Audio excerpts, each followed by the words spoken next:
Just two adjacent girls living in a lovely world. They took a podcast train going anywhere, but kind of specifically through Austin, Texas. Yeah, hook 'em horns. Adjacent. Very near, next to, or touching. Our tailgate is adjacent to the left field fence. ADJACENT. Adjacent. All right, welcome back, y'all. Welcome to Adjacent. We are in the studio, and we are so grateful because we love you, Bryce. We love Bryce. He's our favorite. He's here helping us. And then we have a special guest again today. I cannot believe how many special guests we have. But what am I going to say? Am I going to be like, we have a non-special guest here today? Anybody that joins us is I know. very I love special. all of y'all. Yeah. Shelly and I, before we came here, we went and did some work over at one of our favorite breakfast places. Snooze. We had the best bartenders there. They wouldn't let us drink because it's Sunday. And then we were like, it's time. Sorry. We need a mimosa. Sorry. So we had a little bit of a mimosa before we came. And we're going to be talking to a wine expert, a wine connoisseur, he has his own company. He's amazing. We're going to learn so much, not just about wine, but just about living life to your best. A wine expert that is so fit. Fit. He's a fit bud. He's cut. He is cut. Who do we have in the house today? We have Troy Kuhn in the house. Troy Kuhn. Troy. He's married to one of our fabulous friends, Krista Kuhn, and they have 3 beautiful kids. But we're going to get to that. Okay, we're going to start with your stats. Hello. How are you today, Troy? I'm doing great. Thanks for having me. Yeah, you look great. You look handsome. You look bright and beautiful. And I can't even believe it because we went and hung out last night. We went to celebrated Kit Kat. We went to Eberly. If you have not been to Eberly, go to Eberly. And we had one of our friends. A private party. A private party there. I did not even know. That was off the chain. Baller. And then we went over to the Gibson. And I love the Gibson because the lighting is my kind of lighting. Yeah, it's usually very dark. And so we got to hang out with everybody. Okay. So you are a Sagittarius, true? Yes. Okay, tell me if these are things that resonate with you. You're fiery and adventurous. Yes. 100. Thanks for answering for me. Freedom-loving, philosophical. Absolutely. You love nature. Yeah. Let's see. It says that you are optimistic. You have a thirst for knowledge, often engaging in philosophical discussions and debates. Yes. We did 100. yesterday. You're blunt and honest. Yes. Usually, yes. 100. Refreshing. Sometimes though, I don't, sometimes if you don't have something nice to say, you shouldn't say anything at all. It says you can be tactless. Sometimes. Who'd you interview for this? Did you ask my wife? Check. Curious and enjoy learning about different cultures, ideas, and philosophies. I think these are all true. So you're going to be a lifelong learner. You enjoy good times and often bring sense of fun and energy to the group. You're not afraid to speak your mind, but you've learned to use your social filter recently. So, but it goes out at times. Yeah. You're incredibly loyal and compassionate towards the people that you care about. True. Sure. Yes. I sure in the hell hope so. Yeah, because otherwise we we're going to have her. a fight. Yeah. All right. Where are you from originally? Originally grew up in San Antonio, Texas. Oh, my gosh. Do you love San Antonio as much as we love San Antonio? I enjoy San Antonio. There's a lot of good things about it. I would say, growing up in high school there, I was also very happy and ready to get out. Mm-hmm. And I looked at Austin as being a lot more adventurous city, a lot more live music and things that a young person would enjoy, going out a lot of, having friends and, the university. So yes, I like San Antonio. But I mean, there's some, it can sometimes be kind of a quiet, big city as well. And surprisingly, it's very conservative. It has a very conservative spirit to it. And then, so you went north on I-35 to come. Hold on, I have it. You were in San Antonio and they were still busing. Were they busing Did you with get the bused? different schools? Did you get bused to or did you stay in your neighborhood schools pretty much? Yeah, I don't remember the busing, but so I was in high school from 86 to 90. Yeah. I mean, I'm not Same. saying it was or wasn't. I can't remember if it was happening at our school, Yeah. but I lived in the district, so Yeah. it's Did just- you do neighborhood schools the whole time? you mean through School. Elementary, like middle, growing and up? high school. Yeah. Yeah, we were. I was All always neighborhood schools. Yeah, always in a neighborhood that we lived in that was where the school was close. Yeah. Interesting. So you weren't bused. No. People may have come in People may have been bused to your to our schools. school, possibly. Yeah. Okay. And then tell me We've about interviewed Christian Bolden, who grew up in he San was Antonio. buzzed all over and the he was place. buzzed. He was from He San was like a Antonio. ping pong ball. Yeah, it's Mhm. nuts. Yeah, it was nuts. What years was he in school then? I think he's around our age. He's a tad younger. But he was. I mean, and you It and was I are going the on. same. We're all the same age. Yeah. He's like 2 years younger than us. Okay. Yeah. So maybe Yeah. Interesting. it was just getting going as I was graduating. Yeah. So tell me about your parents and your siblings.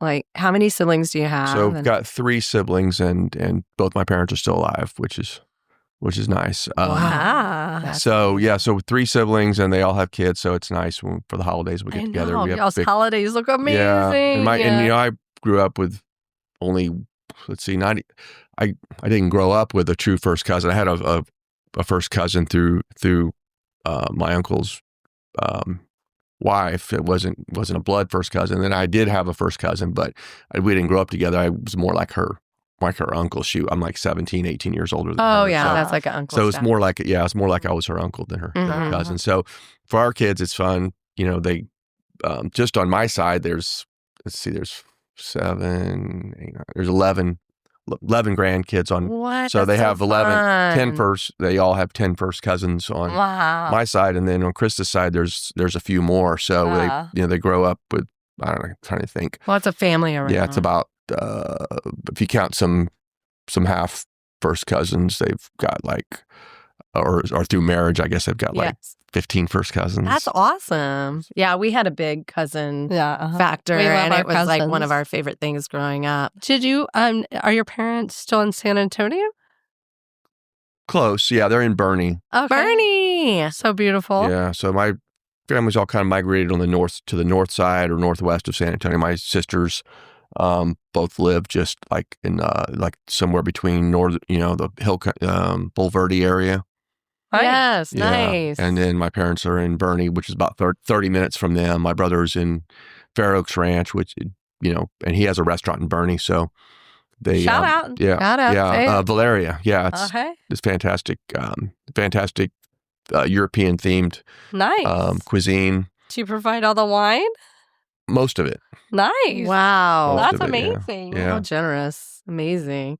Yeah, but it's definitely the best restaurant anywhere we're in the vicinity. So and he spent a lot of time I'm going to have in, to go in, there. in We're Michelin gonna tag restaurants. it. We're Yeah, gonna tag it. Yeah. Yeah. he'd Oh love, my he'd gosh. love that. I Yeah, love it. Then we're Ah. going to go.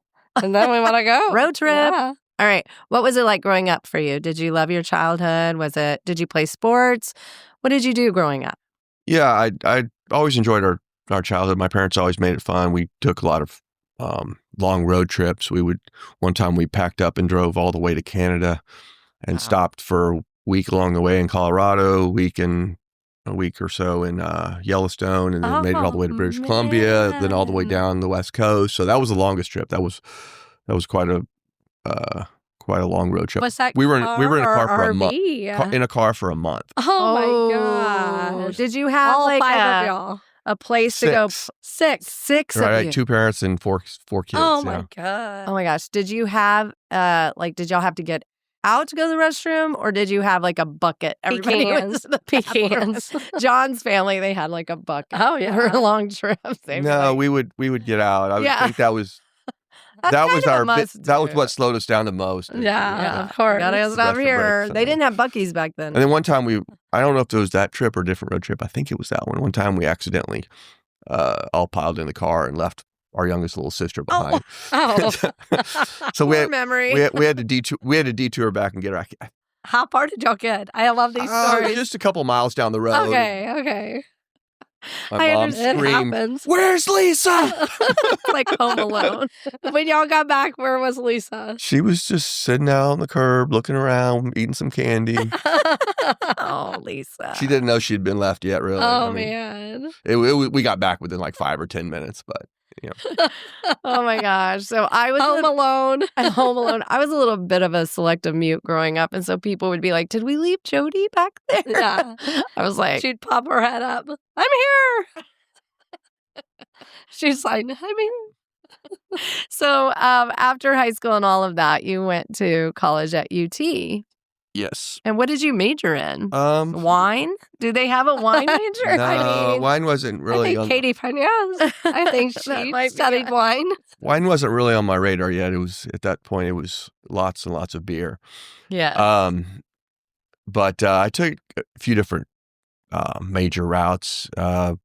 Started actually, I think the first one I started with was pre-med, Okay. and then in the second You do have that surgeon. You Second- look. do look like you could be a surgeon. second semester, I switched over to engineering. Okay. So I started. Wow. I started with the 2 dropout, like Yeah. the courses where they Hardest. try to drop the people out from. Yeah. Of making- yeah. course. So after that, I switched into the liberal arts school for studying economics, Okay. and so that's what I got my degree in, was economics and minor in Spanish. Wow. Oh, are you fluent? I'm not, but I'm. One of my biggest regrets. Yeah, I would say I'm proficient, and Mhm. if I travel to the Spanish-speaking country, then I can get along pretty well. I can Oh. pick it up pretty quick and certainly make my way around.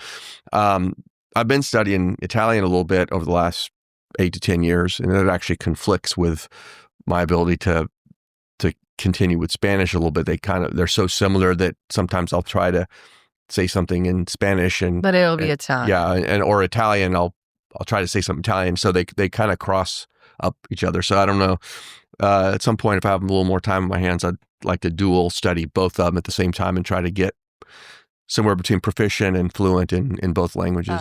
Well, I just bought these headphones you can buy on Amazon where it translates in real time what people are saying in different languages. Oh wow! And I'm going to try them out, and I will let you know Yeah, if we'll they get- actually work. We'll give everybody. Because an we're update starting on a that. Spanish podcast, not where we're speaking Spanish, but our Oh, friends no. are No, going to be that would speaking be Spanish. that'd be fun and to take around, especially if they weren't big and obnoxious. Like if it could be like an ear piece. It are. is. It is. Okay, yeah. They are. It's just an earbud. Yeah, yeah. Okay. As you travel the world. to be Yeah, it able- would be really helpful for you because If Troy they were- travels everywhere. Yeah.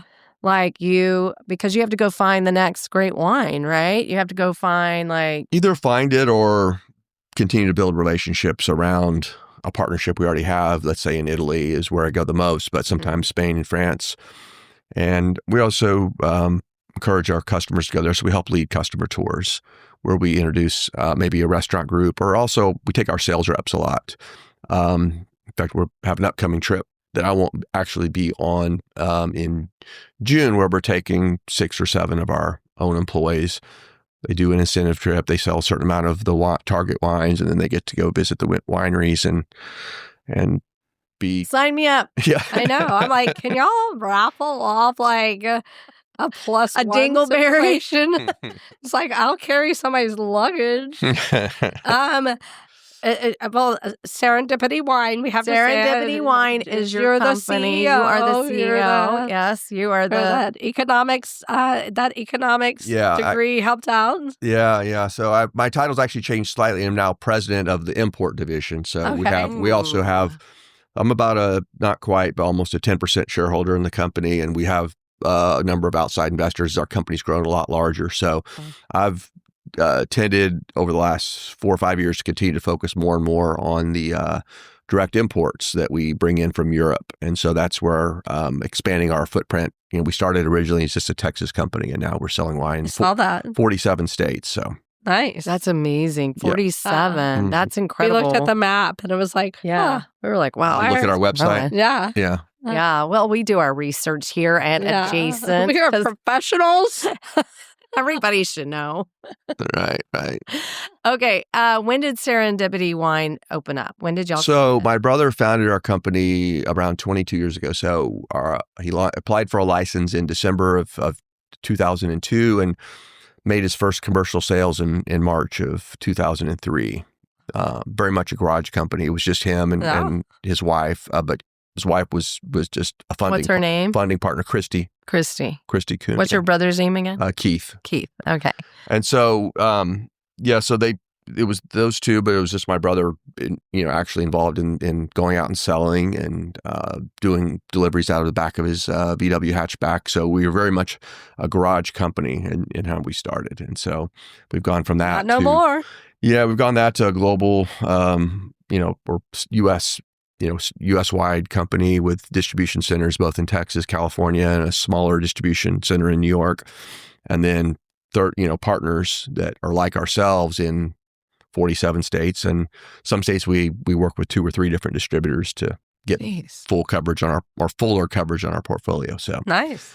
we've grown up quite a bit over the last 22 years. That's amazing. Wow. I didn't realize it was family. I didn't either. Yeah. That's what I love about this podcast. I'm learning so much about all of our I know. friends. Yeah, it's so exciting. Yeah, it was my brother founded it. He's gone back on the restaurant side since in the last 10 years. He's focused more on his restaurant, but also he does some other things that are kind of complementary to both his business, but also ours. He does just kind of like we take some of our own customers to and salespeople to Europe. He also does culinary adventure tours where his customers pay him quite a bit to have him as a tour guide around. What?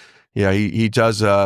He does culinary tours to Italy, to France, to Spain. Robert and Kelly. Yes. Wow. And so he's actually in Spain right now, and then a number of his customers are going to fly in the next few days, and he's going to take them on tours, and he arranges the places they stay, he's actually their tour guide, they go to Michelin restaurants, and it's a food and wine adventure. Wow. What is the name? Well, I'm trying to think if he has it.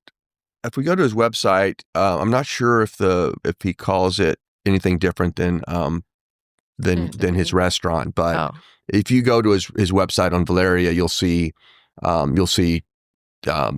promotions for his different trips. That's awesome. incredible. So your family has a very adventurous spirit, and I noticed that with your kids and your wife. But so, where are some of your favorite places that you've been? You've traveled. Yeah. Crazy. Your life does not suck. Yeah. So yeah, I've been to South America. I've been to South Africa. I've been to Europe a number of times. I've enjoyed a lot of different aspects about some of them. I enjoyed going to South Africa, but it's not some place I really feel comfortable, taking my family to and spending a lot of time there. You got to be really careful when you go there. Right. South America, I did enjoy Argentina quite a bit, and I feel like that's a pretty safe country to visit. But I think overall, just because of the relationships we have there, Europe is our favorite, and in particular for me, Italy, just because we've got such a big concentration of business partners in Italy that makes it fun. There's almost any region we can go to in Italy and have a friend or a business partner that will host us and make it a lot different experience than if you're just a tourist. So that's right, because you get to meet the natives, the people that actually live there. You get to go deep into their family, and you get to be part of the culture. So Italy, I guess, is one of my favorites. Croatia is an offshoot of that. We've been able to go down to Croatia. And I love going to some of the smaller areas and some of the smaller towns and in Italy and Croatia, because the food's incredible, and you can get such great deals on food and wine. I mean, I remember Valtellina is one of my favorites in northern Italy. It's a little bit east of, let's say, Lake Como, and so east of Milan. But you can go there, and we sat down on a balcony, and we're one of just a handful of tables, but looking across a beautiful valley. There's a national park on the other side of the river valley. Oh my gosh, we get sounds breathtaking. It was my wife and myself and my son, and for 3 of us, we ordered, I think, 2 bottles of wine. He was drinking? He wasn't, but just kidding. We had 2 bottles of wine and dinner for all 3 of us, but it was like incredible food that could almost be rated Michelin in the U.S. And we left all 3 of us out of there for $100. I know. Oh, Whereas we just went to man. Snooze and spent like $80. In Austin, that meal would have, for three of us, that meal yeah. with 2 bottles of wine, I mean, it would have been That's $400, $400, $600. Oh my gosh. Well, especially that quality of Yeah. wine. And the food is fresh and amazing. I know. It's so When fun. and you're experiencing, because you're dealing with wine developers, and it's their art. It is their art. And then it's vines that have Or the been passed food, down that's from their generation to eye. generation to Oh my generation. gosh. So okay, before we get in even more into the wine situation, because I We could, need some pro tips on that. But what are your pro tips with traveling? Because you travel so often. How not do that you much. keep it? That's what he said Well, not yesterday. now, but you had. Well, I What are would some say on things you would- average, I leave the country for like, let's say twice a year on average. Okay. There was a few years when we didn't have quite as many kids and my kids were younger, where there was a few years in a row where I had to take maybe 3 international trips, but that's kind of gotten a little bit tough on the family for me to travel that much. So now I Right. try to limit it to 2, and there's been some years when it's only 1. Mhm. Of course, Boo-hoo. yeah. COVID. And of course, COVID was 0. I was Yeah, trying gross. to leave. I tried. I was trying to leave, and they kept shutting the airports down right as I was trying to get on the planes. But Yeah. it was fortunate I didn't get stuck overseas. No, it was real yeah, close. yeah. If it had been about a week different, I might have been stuck overseas. Absolutely. Darn. Absolutely. Oh gosh, I can't come home, guys. Y'all I'm just sorry. fend for yourself. So how do you, like, when you travel, do you have any like tips that you're just like, people need to do this to make sure that it's a good traveling experience? Well, I would just say one is don't overpack, right? Because especially if you're in Europe, you might be using, a lot of public transportation. Yeah. And it's fun to get inside of Europe, and because once you get inside, you can take a lot of small ancillary flights to other, European regions, and for, it's for like $100 or $150, you can fly somewhere. But if you have a bunch of luggage, they're going to charge you extra for more for the luggage if you can just keep a small carry-on and tip. keep using the, be able to use their trains and be able to carry, luggage that's not too heavy. So that's one. And then 2 is, I think, just, go to, you probably want to go see some of the big cities to see, if you go to Rome, you probably want to see some architecture, but I always encourage people to like go to the smaller cities and smaller towns and spend some time there. I agree. So we went on a trip recently with our good friend Tammy, and everybody just packed a backpack. Yeah. And at first I was kind of like, I don't think I could get everything I need in a backpack. I did. I was really surprised with myself. And we had a blast just not having to lug around a bunch of crap. You know, it's like, and you can get really creative on what you bring. So, and there was not one thing that I regretted. I was like, I wish I had this or not. Nope. It was like perfect. Yeah. I think for men, it could be a little easier to pack with, in a smaller thing. For women, I think the it big gets thing a is little- shoes. It's mainly our shoes, because we're not going to just wear tennis shoes for every outing. We want to have like dress shoes, sandals, whatever. That took up the most space. And being Southern, you have to have boots, and that's the problem. Boots. But Boots if you are wear them real on the plane, PETA. wear the boots. Yeah. When you're checking in and out, then it doesn't take up as much space. Okay, I love that. Yeah, pack lightly. And then, okay, your company, Serendipity Wine, has been one of the most charitable companies. Y'all been so charitable. Thank you. You've been charitable not only to our friends and our family, but you have helped our CPATH group. Thank you. Donate so much to them. Is that part of your mission in your company, is to give back as much as you receive? Like, how do y'all give as much as you do? Yeah, well, we and still turn a profit. Well, we do give quite a bit. We don't give enough that it would keep us from being profitable, but we're also in an industry. Thank God. Well, we're in an industry where the margins are pretty low, so it is a big investment when we do. But it helps when we can donate in kind. Yeah. Because then we're not donating cash, we're donating goods, and so especially if we can donate goods that we've imported from overseas, so it allows us to give a lot away without it hitting us too hard. So. It's better for us to give wine as a donation than cash. Let's say. Right. Agreed. Oh my and God. usually the organizations that we're working with, they're coming to us asking for wine anyway. And then y'all usually have the ability to turn that into some revenue or some reason to get some people to an event where they'll donate. Exactly. That's so kind Very of you. thankful. Thank oh my you. gosh, thank you. Okay, Shelly would like a monthly subscription of donated wine. You can donate all the wine you want to Jody Just Media saying. LLC. I'm not much of a wine drinker, but let's get down to it. Who makes the best wines? And He can't say that. yeah, he can. What area of the world do you think produces Okay. the best wines? Well, So it depends on the kind of wine. yeah, I would say that certain regions in France, if you just don't even look at my opinion, if you look at like what people are willing to pay for certain wines, it's certainly certain regions of France, particularly Burgundy, that people are willing to pay the most for. So the most expensive wine in the world is a winery called initials DRC, Domini Romani Conti. And my son was fascinated when he found it on a wine list in Norway. He likes to look at the wine list and look at the most expensive one and try to encourage us to order it. So he can of course, sit it there was a vicariously. $30,000 bottle of Yeah, we're wine like- on the wine We're like, list. hey, So- Ashton, So do you want us to pay for college? Yeah.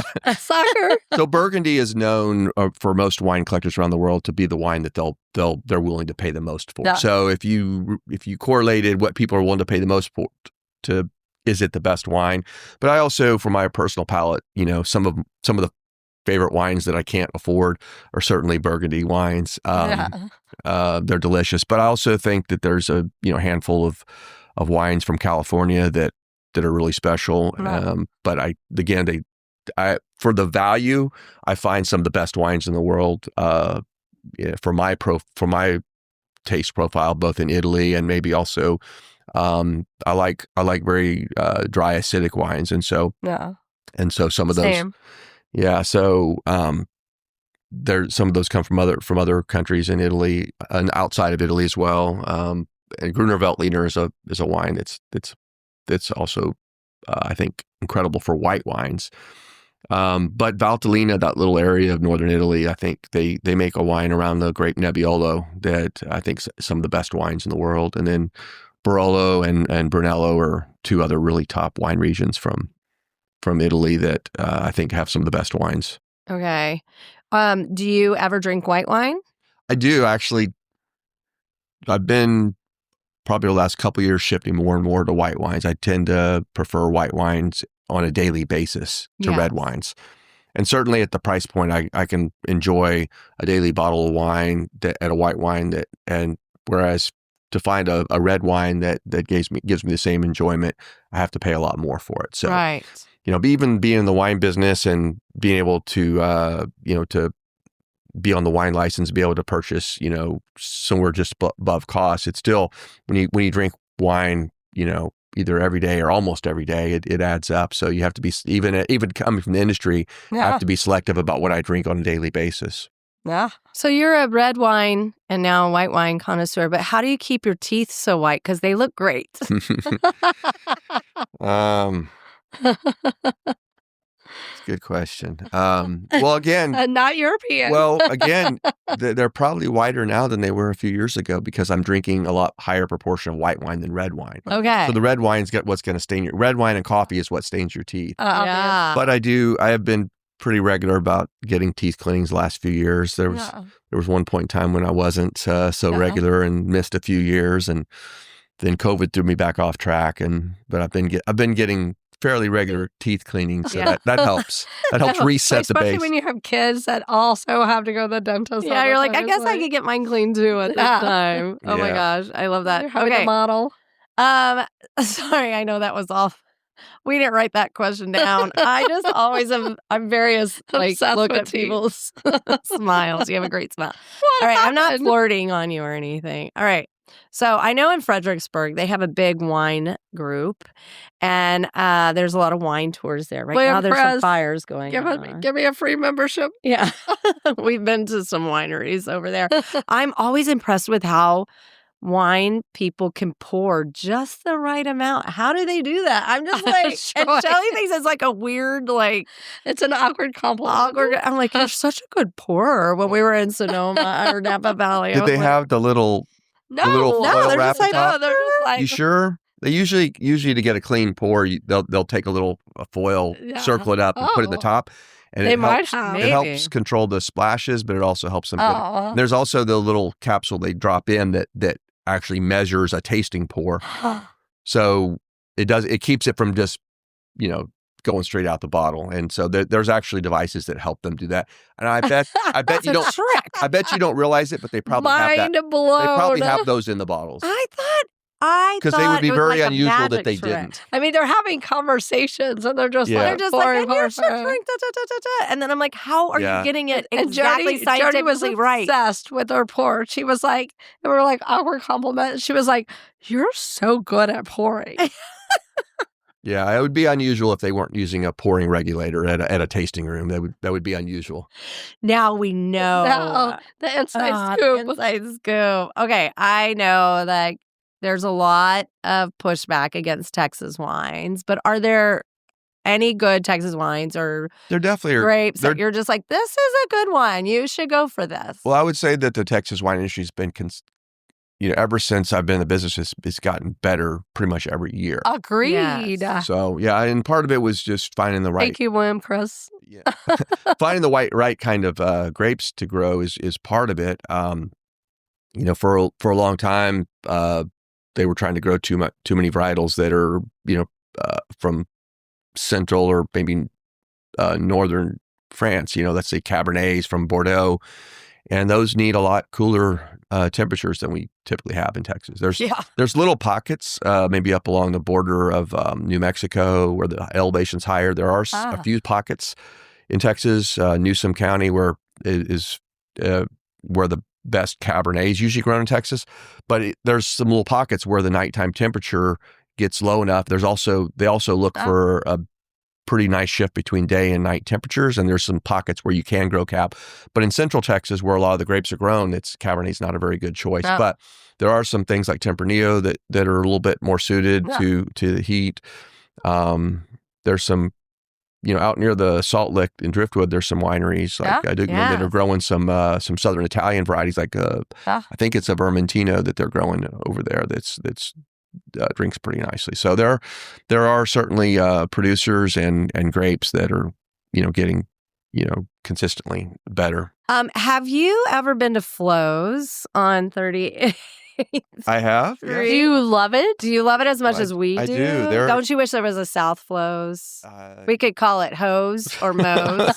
Joe's. Or Joe's. Yeah. So Flo's they purchase wine from Serendipity, and we've That's had awesome. we've had a few of our customer sales rep gatherings there, and so they do a great job. Huge fan. Yeah. Yeah. Love the so owners. One of my friends, our friends, loves Pinot Noir. That's her favorite wine. And I knew she was coming from a hard day's work. And I went to the counter at Flo's and I was like, I just need a Pinot Noir, a bottle. We're going to enjoy it together. And I did not know how much it was. I didn't ask. I should ask when I go in. How much is this? Before you just, I was like, $300. it was $100. I was like, that's a lot for me to spend on wine, but I'm happy to do it. It was very good. I don't remember the name. I am not a wine drinker. I'm a beer drinker.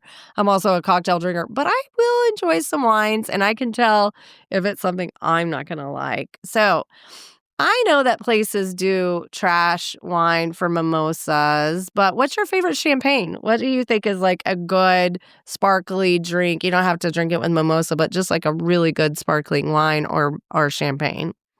Yeah, so a lot of people use the term champagne kind of loosely to cover They do. all I do. categories of sparkling wine. Yeah. Which is okay, but if you're School me. well, if you're asking me what's the best champagne, I mean, champagne is truly from the region of Champagne in France, and so my favorite champagne is a really nice aged, vintage aged champagne. I mean, there's a number of great producers, but it does get better. The best ones get better with age, and so they do lose a little bit if they get too old. But I think right now, probably getting a champagne that's somewhere in the 2008 to 2012 window is where you're going to find the best champagne. But you're going to pay a lot of money for it. How much? Well, some of Those. the better vintage champagnes at the retail level, you're going to get lucky if you find one for $100 on the retail, but some of them can be $300, $500 or more. And then they just go up and up and up if you save them. Yeah, they can. Again, champagne doesn't necessarily age forever. It'll eventually start losing some of its bubbles, and it might still be a good wine, but it won't be the same that you expect. The bubbles will start fading over time. Yeah. But there's a lot of regions that are doing great. Doing great sparkling wines, and a big part of our sales do come from sparkling wines. Sparkling's been an area that's continued to grow, especially with growing, right? The popularity of Prosecco and Brunch. Yeah, we were early adopters of Proseccos in our portfolio, so we benefited from the huge growth in the Prosecco region over the last 15 years. Nice. But Prosecco has a shelf life. It's not going to be like a champagne that you can keep forever. No, right? In fact, for Prosecco, usually the fresher the better. Like you want to very, very fresh. Yeah, you're not going to keep it and go, yeah. So I'm going to drink it on my 10th anniversary. When I heard Kat had stored the Prosecco we got for their wedding from 10 years ago to celebrate now, like, I'd be a little disappointed with that one. Your reaction was so funny. I was telling Jody that story this morning. Mix it with a lot of orange juice. But getting back to some good sparkling, there's actually some incredible sparkling from South Africa. South Africa. And then I'm really enjoying some from Italy that are under the style called Pet Nat. We have a producer that makes what's called a Pet Nat. And so Pet Nat, what that means is it's very similar to a champagne style, except it's not disgorged. So what that means, they leave the lees in, and so it's kind of funky, unfiltered. But it's a different, creates a different flavor profile. But Pet Nats are become quite popular, and we specialize in importing a number of different Pet Nats. And one of our favorites is a producer called Lunaria, and it's huge fan favorites in a lot of the retail shops around Texas. Nice. Central markets for sure, Whole Foods, but scores of different places, and it's one of the wines we represent around the entire U.S. And yes, but also Franciacorta makes a really nice. It's truly a champagne style of wine. They don't call it champagne again because it's not produced in France, but they're doing the same production methods. And you can get in Franciacorta, you can get something that's if you find a Franciacorta that's the same flavor quality as a champagne, you're usually able to buy it for around 30 to 50% less. Okay. So a vintage Franciacorta that's maybe has 7 to 10 years of age on it, you may be able to find it for $40 or $50 retail, whereas that something that has the same flavor from champagne, again, you're lucky if you find it for $100, and you're probably paying $150 or $200. So Franciacorta, for those that do like a really serious, high quality sparkling, is a good trade down in cost from champagne. Okay, how do you say it? Pet Nat, PETNAT. Thank you. Okay, one time we did a progressive dinner. And which was so fun. We went to different people's houses, and we had appetizers at one person's, and we had dessert. We had the whole meal, right? And we went from house to house to house, obviously in South Austin, over by Shelly and another one of our friends, and Krista, and a couple of our friends. And you guys did a wine tasting, and you were so great because you were really schooling us, educating us on the different wines, types and what was good, and what we were we would give I taste a little charcoal in this, or I think I had some oak leaf in this, or something. Yeah. It was awesome. It was a really fun progressive dinner. We should do that again, but y'all should make people pay. Agreed. Well, yeah, no, it's fun, and being inside the business, sometimes we tend to, when we both sell to our customers, our wholesale customers, restaurants or retailers, and inside the wine industry, we tend to talk about wine in such technical terms that we forget that a lot of times it's a reminder when we do something like that even a lot of people that drink wine, they don't think about it the way we do, and they don't talk about it in the terms that we do. And we get so technical that sometimes it's a reminder of how to talk to people about making things simple and approachable for wine. And, we certainly, from my point of view, I want over time more people to drink wine, right? So fun. Well, that's good that we provided an education for you on it was fun. People that were illiterate about wine. I know. Well, I'm just like, I don't know. I drink just to chill out. I love I'm wine. not always like, I mean, my favorite drink is Miller Lite, so I'm not really a connoisseur of these things. But I'm learning. The wine is starting to come into my life a little more.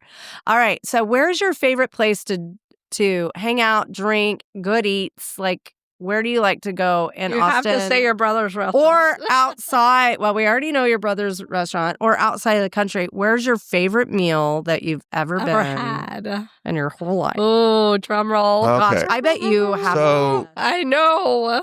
Well, so you know that when you go to a really super hyped restaurant, sometimes you can be disappointed. Like my brother had the opportunity one time to dine at the French Laundry in I think it's in Napa. And he came out a little disappointed, certainly at the price he paid and the fact that he was still hungry when he left and went and had a second meal afterwards. But he talks about that a lot of times. I mean, the food was certainly great, but maybe not in relation to the price paid for it. So I had the great fortune of having dinner at a restaurant called Francescana in Modena, and it was the year after they had won the #1 restaurant award in the world. And at that time, they were a lowly #2 restaurant in the world. Darn it! Of course, they won #1 again the year after I went. But either way, you were above before the curve. We were fortunate that one of our winery partners was good friends with them in the same region and offered their wines to the restaurant, and we did a big incentive around promoting those wines. They're beautiful sparkling wine. Back to your question about great sparkling wines, Cantina della Volta, and they actually make a kind of a champagne method of wine, but around grapes that aren't usually used in the region. The Lambrusco wines, but made in a much different style. And so anyway, we were fortunate that they were able to secure us a group table down in the chef's table downstairs. Oh my! And so it was there was I believe eight of us in our group, and they picked. Was Krista with you? No, not on this one. This was a business. So, job. But there was everything was coursed and paired with wine, and we had it was about a 1-for-1 service ratio. It felt like, I don't know if it was really 8 people waiting on us, but it felt like it. That was pretty close. It was both the best service and the best food experience I ever had, and our expectations were high, and it lived up to it. So that's amazing. That was real. I would like love to go a there. chef's table experience. That would be so cool. Favorite. Okay, so you've been married to one of our besties. Sorry, we're shifting gears because all right, you've been married since 2014, and you're married to one of our besties who we love so much. I think I've actually been married since 2013. Oh, 13. Oh, okay. Well, there you go. I'll switch the stats. And how did you and Krista meet? So we actually met on an airplane. Nice. I was with my dad and brother flying over. We were on a connecting flight through Chicago to end up in Maine, or our next flight was to Massachusetts, and then we drove to Maine from there. And Krista was on a connecting flight to Chicago, heading over to a friend's wedding in New Jersey. And so we just ended up on the same flight. That's nice. And then you guys. And then what happened? Well, she was seated next to my brother. Okay. I was further up in the plane, sitting next to my dad, and I walked back, and there was an empty seat between them, and I was like, how did my brother get a seat next to the hot girl? And so I'm like, I gotta fix this. So, you're like, hey, so after a little bit, I grabbed my chessboard that I'd been playing with my dad and went and invited myself to sit between Keith and Krista and challenged my brother to a game of chess. And I knew she'd take the bait. Yeah. And where was your first date with Krista? I'm pretty sure I came down. Yeah, for our first date, I'm pretty sure I came down to San Antonio. Yeah. In Going fact, back to the hood. Liberty House, I think is what it's called. It's a downtown restaurant with that has it's on a slanted. The restaurant's like slanted, and I'm pretty sure that was our first date was there. And how long did you date before you got married? For a while, off and on. Let's say so. We met in 2004. We married in 2013. So 9 years. Yeah. It was mostly on, but a few years off, and and lots of traveling. yeah, Y'all were both traveling a lot. yeah. Yeah. And now y'all have 3 kids. Who are your kiddos? So Ashton's the oldest. Mm-hmm. Norah in the middle, and then River. My favorite. I love you, Norah. Who's your favorite? Well, I don't have a favorite. All my kids. We won't tell them. We love all of your kids. I know. Yeah. I love your kids. But Nora's my favorite. Shelly loves Norah the most. I think. Well, you can all have a of them are favorite, great. but I can't. Yeah. So. Yeah, exactly. Yeah. Who do you think is going to be the hardest to raise? Nora. No comment. Nora's my spirit animal. Yeah. Okay. We asked this question. Wait, what's your favorite thing about Krista? Except Oh, for yes. that she's super Other than hot she's and super super fit. hot and It's fit so funny and hilarious. gorgeous. She has stories for days. Her laugh. She's so great. Can't We get love enough of her. her. She's really sexy. You know what I love most about Krista? I'm going to tell you what I love most about her. You're making it hard. I have to pick from all those. She's low drag. Low drag. She's so easy to travel She's with. easy. Yeah. Easy. I think so. Like, easy She's- to get along with. Yeah, she is generally easy to travel. She does with. not find drama. She. No, Yeah. she does She's not like, find drama. Why It would might you care find about her, that? but it doesn't- Why do you care? Yeah. Yeah. Okay, what is your mad love about Krista as much as we love her? You love her so much. Well, just that she's very Adventurous. yeah. So she likes to, she's not like boring. Likes to sit at home and No do boring. nothing. So I mean, it's good.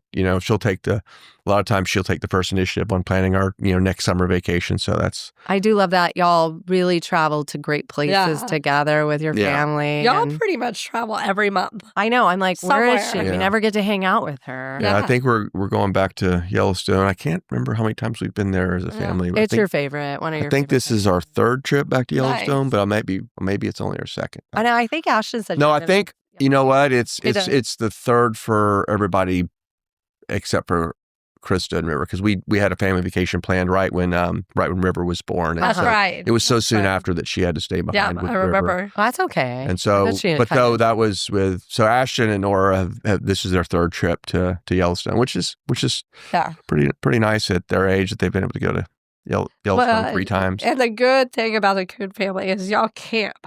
y'all have no can't- problem. Well, we camp here locally. We don't camp as much on our long trips. Yeah. 'cause Yeah. It's just a lot of extra gear to take. It is. It is. But we do like to get some remote places. Like this time, we're staying one time in an RV outside of Glacier National Park, and Oh, so Nice. it's on its own kind of site and kind of secluded. And Nice. Oh, y'all much as love I like that. people, I like to not see people when I'm Yeah. out in the Yeah, you're wilderness. like a Yeah. extrovert, Plus, introvert. in sales, you're dealing with people so much. So when you have your downtime, you You're shut don't down, want. yeah. You Yeah, want to be you're just turned like, off. Yeah. I want to be by myself.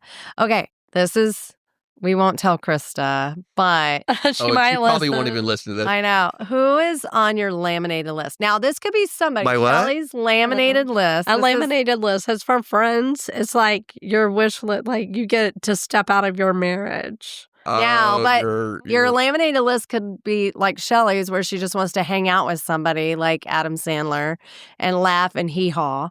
Or it could be like someone you have sexy time with. Or it could be somebody you just want to have a really good bottle of wine with. Who would be on your laminated list? What? So my crush was always the British actress, and I'm drawing a blank on her name right now. The one from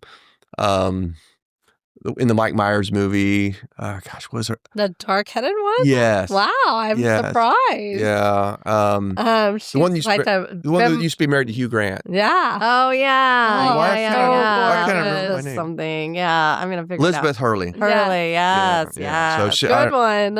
Elizabeth I always Hurley. had thing. thing for her. Yeah. Well, I think everybody knows. We're going to so. manifest it for you. No, we're not. No, we're Just joking, Krista. I know. She's think- gorgeous. I think, But and then I think until Krista she would laugh about it. and then later it was like Megan Fox, and so my Yeah. wife was like, "What's this deal? What's your dark? what's your obsession with brunettes?" And- And she's a blonde. But ironically, most of the girls I dated the longest were blondes, and so Yeah. I don't think it's that I have an obsession with brunettes.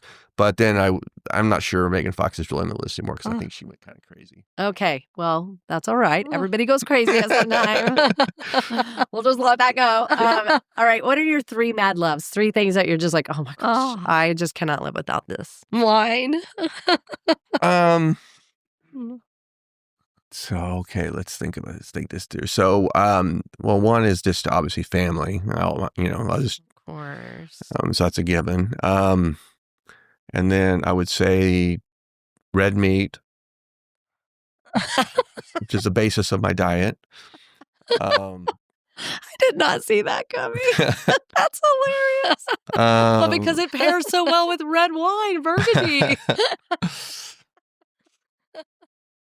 What's your favorite cut? I have to know. And do you cook it yourself or do you like to go to a special restaurant? I know. Well, I'm happy cooking it myself. Yeah. I like something that's kind of fatty. But fatty with bone. So like a New York is good because it has some of the bone in it. Uh-huh. Whoa. Okay. So family, meat. And what's your third one? I guess I'd have to say wine. I mean, Yeah. All of it pairs well together. When you're with family, you need to drink. Yeah. I think this is a perfect combo for life. Family, meat, and wine.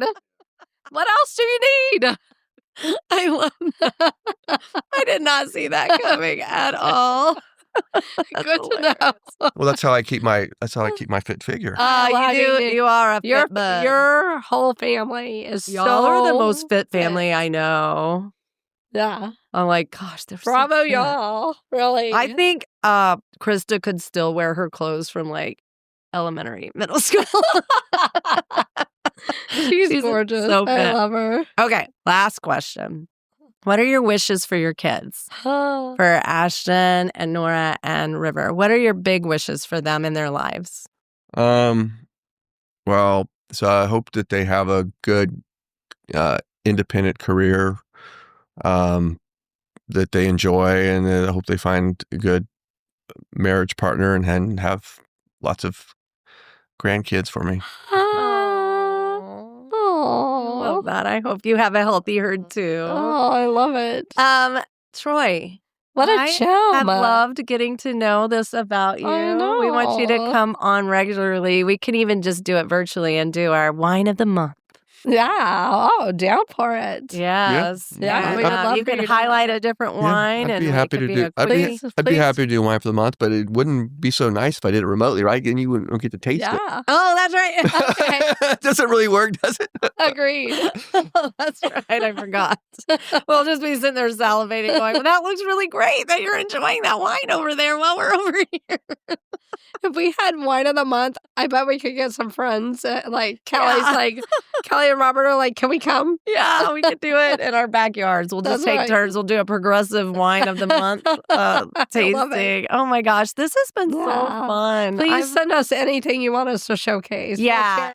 Thank you for taking such good care of our bestie, Krista. We She love is her. like one of the loves of our lives, and we just love watching you I laugh feel like together. she's our little buddy. She is our little buddy. She weighs like half of us. Like, she is half of us. Anyway, we love you so much, Love you. and Come back can't wait to often. hear more about your adventures with you and your family. And Hey, and if you haven't, go back and listen to Ashton and Norah. Is River ready for an interview? he's pretty young. You might not get a lot of words out of him. That's okay. You can try. Yeah. I think he'll go for it. No, I've listened to both. They're so sweet. I listened to Nora's, and I had already listened to most of Ashton's, but actually replayed it on the way up here, so I got all the way through it. So, Isn't it sweet? Yeah. It's sweet. It's sweet to hear your kids' voices. But we want to interview them every year to see what changes. See how they developments. progress. Yeah. See if see how far Ashton's hacking skills have advanced. Oh my gosh. goodness. He's going to be... He blew our mind. He's going to do amazing His hacking things. skills. I cannot. Hack for good, Ashton. Hack for good. Hack for good. All right. We love you, Troy. Texas. Yeehaw.